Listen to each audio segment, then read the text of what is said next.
ఆగమ్మా. అసలు ఏం జరిగిందో చెప్పు తల్లి. ఈ ముతక చీర కట్టే స్థాయి నాదా అమ్మా?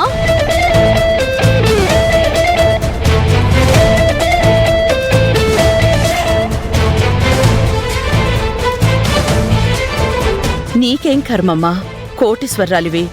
కంటికి కోరిన చీర కట్టే స్థాయి నీది. ఇలాంటి చీరెందుకు కట్టుకున్నావు శ్రావ్య? నేనేం ఇష్టపడి కట్టలేదమ్మా. ఆ జ్యోతి ఆర్డర్ వేసిన దానివల్ల కట్టాల్సి వచ్చింది. జ్యోతి ఆర్డర్ వేయడం ఏంటమ్మా? అవునమ్మా, జ్యోతి ఆఫీస్కి లంచ్ బాక్స్ తీసుకెళ్తూ ఫ్యాషనబుల్ గా ఉన్న నన్ను చూసి ఓర్వలేక కడుపు మండిపోయి కళ్ళల్లో నిప్పులు పోసుకున్నట్టుగా కోపంతో, ఏయ్ నువ్వు నా సవతివి, నీ స్థాయి నాకన్నా తక్కువ, నేను భిక్ష వేస్తే నీ మెడలో తాళి పడింది, అలాంటి నువ్వు నా ముందే ఫ్యాషన్ డ్రెస్సులు వేసుకుంటావేంటి అని కుదరదు అందమ్మా. తన గదిలోకి వెళ్ళి మూలన పడ్డా ఈ పాత ముతక చీర తీసుకొచ్చి నా మొహాన్ని కొట్టి,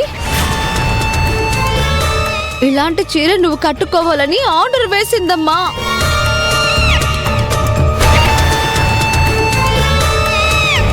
జ్యోతి అంత మాటందా? తను చేసే వాటిలో ఇలాంటివి చాలా ఉన్నాయమ్మా. ఫోన్లో నువ్వే నీ చెవులతో లైవ్ లో విన్నావు కదమ్మా. విన్నాను శ్రావ్య, కానీ జ్యోతి ఇలాంటి పనులు చేస్తుంది అంటే నేనింకా నమ్మలేకపోతున్నానమ్మా. అంటే నీ కన్న కూతురు చెప్పే మాటలు అబద్ధం అంటావా? అయ్యో, నా ఉద్దేశం అది కాదు శ్రావ్య. తను కూడా నా సొంత కూతురనే అనుకుంటున్నాను.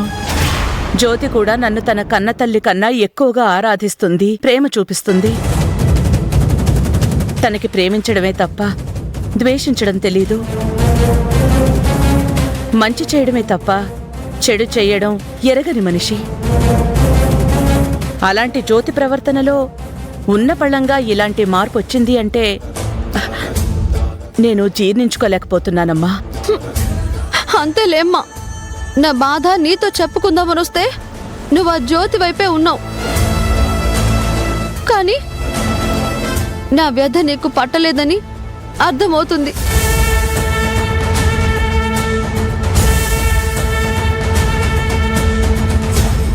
ఇన్ని బాధలు భరించేదానికన్నా నేను నీ కడుపున పుట్టకపోయి ఉంటే బాగుండేది.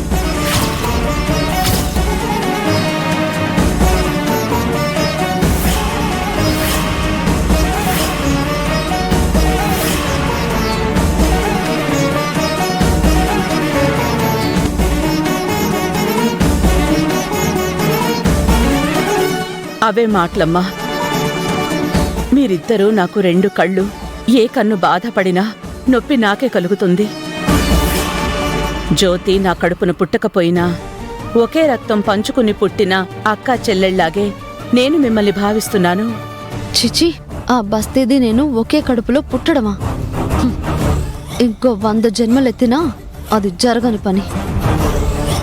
నేను జ్యోతితో మాట్లాడతాను. నీ పట్ల ఉన్నట్టుండి ఎందుకిలా ప్రవర్తిస్తుందో ప్రశ్నిస్తాను. అంతవరకు కొంచెం ఓపిక పట్టమ్మా. నా తల్లి కదూ. నీకోసం ఎన్ని అవమానాలైనా ఎన్ని కష్టాలైనా భరిస్తానమ్మా. అయ్యో అమ్మా, జ్యోతి ఆఫీస్ నుంచి ఇంటికొచ్చే టైం అయింది. నేను వెళ్తాను, లేదంటే మళ్ళీ ఇంతసేపు ఎక్కడికి వెళ్ళావని కోప్పడుతుంది. నేను వెళ్ళొస్తానమ్మా.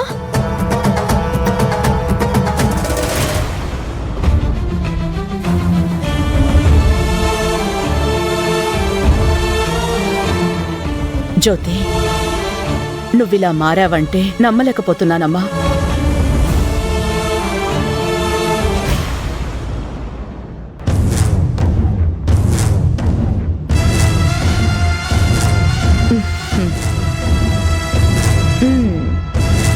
జ్యోతికి ఫోన్ చేసి ఒక ధమ్కి ఇద్దాం.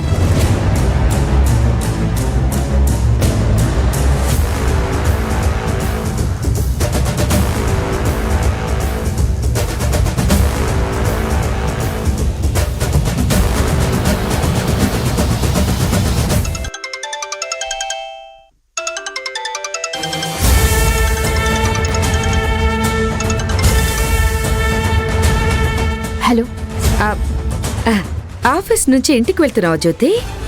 నేను ఆఫీస్ నుంచి వస్తున్నానని నీలెవ్వరికెలా తెలుసు? నీకెందుకు? ఆ, సరే, నువ్వు వెటెళ్ళావో ఎక్కడి నుండి వస్తున్నావో అనేది నాకు అనవసరమే, కానీ నాకు సంబంధించిన విషయం అయితే నాకు కావాలి కదా. దానికైనా సమాధానం చెప్తావా, లేకపోతే ఇంతే తలతెక్కగా ప్రశ్నకి సమాధానంగా ప్రశ్నే అడుగుతావా? నీకు సంబంధించిన విషయమా? ఏంటది? చిత్తరంజన్కి నేనే యాక్సిడెంట్ చేయించానని రాజుతో చెప్పావా?